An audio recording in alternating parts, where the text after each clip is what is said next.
जो लड़कियां 18 साल से छोटी होती हैं उनको दिल्ली में कैसे एजेंट अपने जाल में फंसाते हैं और उनको कैसे गायब करते हैं।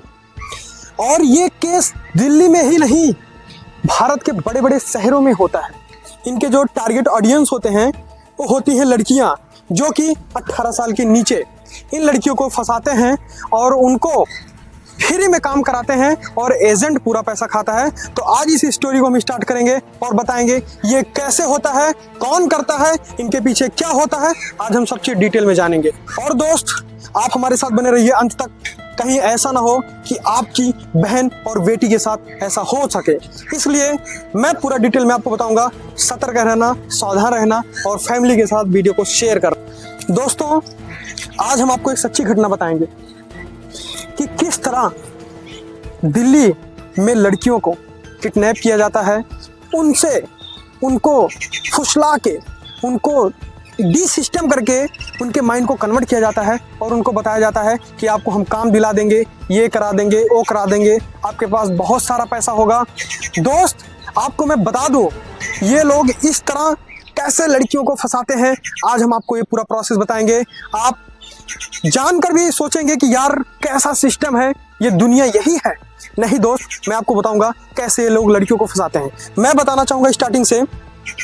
सबसे पहले ये एजेंट होते हैं एक, जो कि इनका एक सिस्टम होता है। इन एजेंट के नीचे एक्सपीरियंस्ड लड़की होती हैं जो कि जो ये शहर में छोटी छोटी लड़कियां काम करती हैं, उनको बताती हैं कि जहां तुम काम कर रही हो, यहाँ पर काम कर रही हो, बहुत कम पैसा मिल रहा है, आपके हिसाब से सैलरी नहीं मिल रही है। हमारे नॉन के एक व्यक्ति ऐसे हैं जो आपकी नौकरी लगवा देंगे और आपको वहाँ पर 15 से 25 हज़ार रुपये की सैलरी लग जाएगी और आपको जॉब भी बहुत अच्छा मिलेगा। तो इस तरह उस लड़की को अपने बस में फंसाते हैं। दोस्तों, एक कहावत है कि जब कोई बंदा गरीब होता है, जब कोई लड़की गरीब होती है, अपने घर के खर्चों को चलाने के लिए रवि भाई वो कुछ भी कर लेती है। तो देखो, आज के टाइम में क्या होता है कि लोग जब पैसे बताते हैं तो सोचते हैं कि हाँ, जहाँ मैं मेहनत कर रही हूँ 10,000 का, तो मुझे अगर वहाँ पे 20,000 25,000 मिलने लगेंगे तो मेरे घर की व्यवस्था सुधर जाएगी। तो दोस्त, लड़की तो अपने अनुसार सोचती है कि मैं बहुत अच्छा करूँगी, अपनी फैमिली को सपोर्ट करूँगी, लेकिन दोस्त ऐसा कुछ नहीं होता है। उस लड़की को ये अपने जाल में फंसाते हैं। उस लड़की से रजिस्ट्रेशन करवाते हैं 10,000 15,000 12,000 जो भी होता है। और मैं बता दूं आपसे, उस लड़की को दिल्ली शहर से बाहर लेके जाते हैं और ऐसी जगह नौकरी लगवाते हैं कि जब वो कभी बाहर ना निकल पाए। और दोस्त, एक बहुत बड़ी बात मैं बताना चाहूँगा, ये जब जहाँ जॉब लगवाते हैं उस लड़की का, तो जिसके यहाँ जॉब लगवाते हैं ये बोलते हैं इसके माता पिता नहीं है, जो भी है हम ही हैं, आप सैलरी मुझे दिया करिएगा, इसके जो भी है हम ही हैं। तो इस तरह उस लड़की से काम करवाया जाता है, उसको पैसे नहीं मिलते हैं।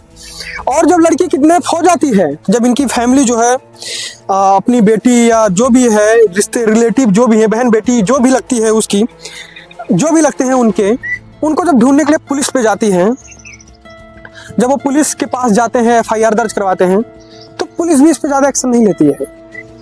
पुलिस भी एक्शन लेती है, लेकिन क्या होता है जब छोटी लड़कियां होती हैं तो उनके पास बड़े मोबाइल्स नहीं होते हैं, अच्छा कांटेक्ट नहीं होता है। तो इसमें से मेरा जो मानना है कि 20% लड़कियां दोबारा मिल जाती हैं। आज नहीं मिलती, 6 महीने 7 महीने 1 साल बाद मिल जाती हैं।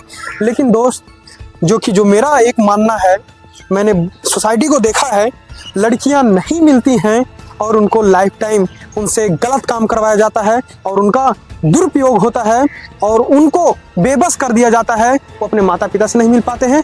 ऐसे केसेस हमारे देश में होते रहते हैं। और मैं दूसरा स्टेप आपको बताना चाहूँगा, आप हमारे साथ बने रहिए। दोस्तों, अब मैं बताऊँगा आपको इस केस में पुलिस अपने अनुसार कैसे काम करती है। इस केस में पुलिस अपने अनुसार काम करती है, अच्छा काम करती है। जो मैं केस हैंडल किया था, दिल्ली पुलिस ने अच्छा काम किया था, लेकिन उस लड़की का पता नहीं लगा पाए थे। उन्होंने बहुत मेहनत किया, CCTV चेकिंग की, ऐसा वैसा। ये लोग भी थक जाते हैं, क्योंकि देखो दोस्त, क्या है, दिल्ली पुलिस के ऊपर बहुत सारे केसेस रहते हैं। अगर आज एक केस, दिन भर में 100 केस ऐसे होते हैं कि हर एक थाना में आते जाते हैं। किसी ने किसी का मर्डर कर दिया, किसी ने किसी लड़की के साथ रेप कर दिया, कोई लड़की किडनैप हो गई। तो दिल्ली में बहुत सारी सब छोटी छोटी चीज़ें आम बात है।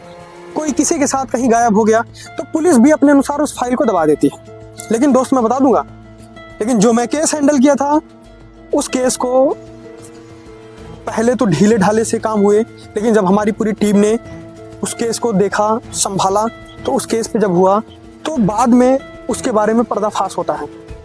लड़की मिलती है और जब हमारी टीम उस लड़की के पास जाती है तो जो कहानी मैंने आपको स्टार्टिंग में बताए हैं, सेम वही कहानी वो लड़की मुझे बताती है। तो दोस्तों, मैं आपको बता दूं कि इस तरह दिल्ली में लड़कियों को गायब करते हैं। मैं बताऊंगा 3 दिल्ली में लड़कियों को कैसे गायब करते हैं। पहला, उनका टारगेट होता है गरीब लड़कियों को। दूसरा, अनपढ़ लड़कियों को, जो लड़कियां ज़्यादा पढ़ी लिखी नहीं होती हैं, जो साफ सफाई कोठी पे काम करती हैं।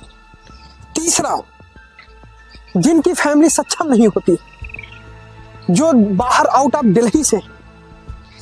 और मैं बता दूं चौथा, ये उस लड़कियों के पैसों से राज करते हैं, उनका दुरुपयोग करते हैं और उनको मजबूर कर देते हैं गलत काम करने के लिए। दोस्तों, दिल्ली में ना ऐसे ही नहीं, हर जगह जीबी रोड, ये रोड, वो रोड है।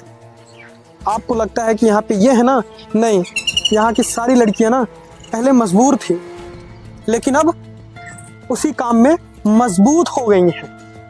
तो ये सारा सिस्टम है और मैं आपको बताऊंगा कि इनका क्या होता है सिस्टम और ये कैसे मिलते हैं।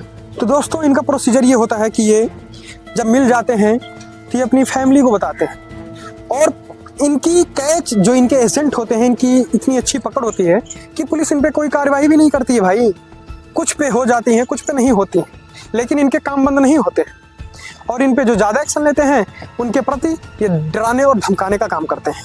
तो दोस्तों, ये सारा सिस्टम है। दिल्ली ऐसे ही नहीं मशहूर है, दिल्ली तो है दिल वालों की, लेकिन यहाँ पे पता नहीं कितने दिलों को लूटा जाता है और कितने लोगों को गुमराह किया जाता है।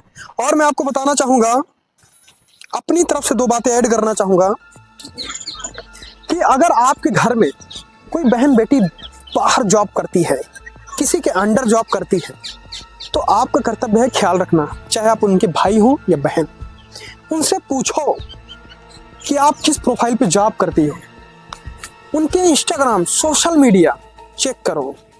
मैं इस नहीं कह रहा हूँ चेक करो, भाई होने का फर्ज निभाओ, बेटा होने का फर्ज निभाओ, बाप होने का फर्ज निभाओ। ये ज्यादा पढ़े लिखे लोग कहते हैं कि उनकी पर्सनल लाइफ है, मैं अपनी बेटी की पर्सनल लाइफ में क्यों जाऊं।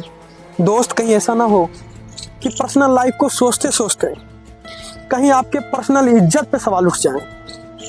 तो इसलिए अगर आपकी बहन बेटी अगर जॉब करती है, सिस्टर कोई भी हो, तो उसका ख्याल रखो, उससे आने का टाइम पूछो, जाने का टाइम पूछो, एवरीथिंग का ख्याल रखो।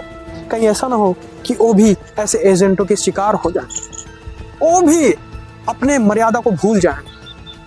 दोस्त, याद रखना, पैसा ऐसी चीज है ना कि लोगों को भुला देती है और वो मजबूर हो जाती है लड़कियां पैसों के लिए, जिनको पैसे की ज़रूरत होती है, वो गलत कदम उठाने के लिए तैयार हो जाती है। मैं जानता हूँ ऐसी बहुत सारी लड़कियों को।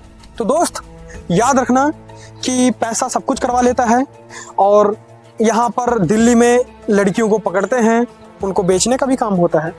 लेकिन ज़्यादा मुझे गहराई से नहीं पता कि बेचने का काम कौन करता है, क्या करता है, बट मुझे जितना नॉलेज था, जितना मुझे इन्फॉर्मेशन मिला बाहर का, मैंने पता किया लोगों से, उतना मैं आपके साथ साझा किया। अगर ज़्यादा पता चलेगा तो मैं ज़्यादा से ज़्यादा साझा करूँगा। और थैंक यू सो मच। अपने परिवार को, अपने समाज को सतर्क बना के रखें और अपने और अपनों का ख्याल रखें, जिससे आपको और आपके परिवार को कोई तकलीफ ना हो और आपके खानदान पर कोई इज्जत की आंच न उठे। इसलिए अपने घर की देखभाल के जिम्मेदार आप होते हैं, या आप पिता हैं या बेटे हैं, अपने अपने रिस्पॉन्सिबिलिटी का फर्ज निभाइए। Thank you so much. हम मिलेंगे अगली स्टोरी के साथ।